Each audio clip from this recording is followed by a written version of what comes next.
Pemerintah lewat Kementerian Kesehatan telah menyiapkan protokol kesehatan yang harus dipatuhi para perusahaan dan pemberi kerja. Lalu seperti apa nantinya pola kerja di saat normal baru? Berikut cuplikan perbincangan Direktur Kesehatan Kerja dan Olahraga Kementerian Kesehatan, Dr. Gigi Kartini Rustandi dari Graha BNPB tadi siang. Panduan ini terdiri atas dua bagian besar. Yang pertama adalah upaya pencegahan dan pengendalian COVID-19 di lingkup kerja perkantoran dan perindustrian.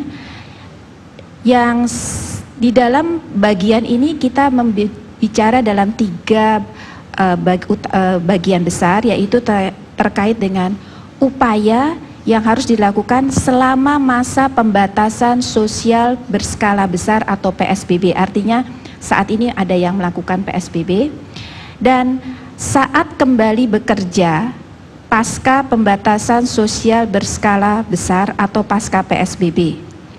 Kita tahu dalam waktu dekat ada beberapa yang sudah akan menyelesaikan PSBB. Dan tentunya panduan ini juga akan berisikan terkait dengan apabila di tempat kerja menemukan pekerja yang terpapar COVID-19. Apakah dia orang tanpa gejala atau dikenal dengan OTG, apakah orang dalam pemantauan atau ODP, pasien dalam pengawasan PDP, atau orang yang terkonfirmasi.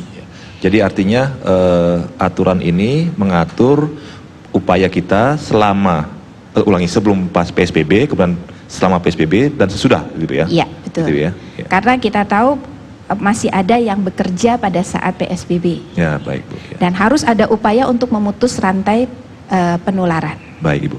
Kemudian bagaimana dari pengaturan misalnya di perkantoran Ibu ya? Artinya kan nanti kan orang mulai bekerja, kewenangan apa yang bisa diberikan kepada pihak manajemen perkantoran misalnya dalam mengatur shift karyawannya, kemudian aturan-aturan lainnya Bu? Apakah dijelaskan dalam Kemenka ini Ibu? Ya. Tadi kan bagian pertama dulu ya Pak Kris ya. Dari bagian pertama dikatakan tekan upaya. Yang kedua adalah bagian untuk bagaimana koordinasi antara tempat kerja dengan pemerintah daerah, termasuk dinas kesehatan. Kalau dia gugus tugas di daerah itu. Nah, di dalam panduan ini seperti tadi ditanyakan, memang tercantum prinsip-prinsip pencegahan dulu Pak.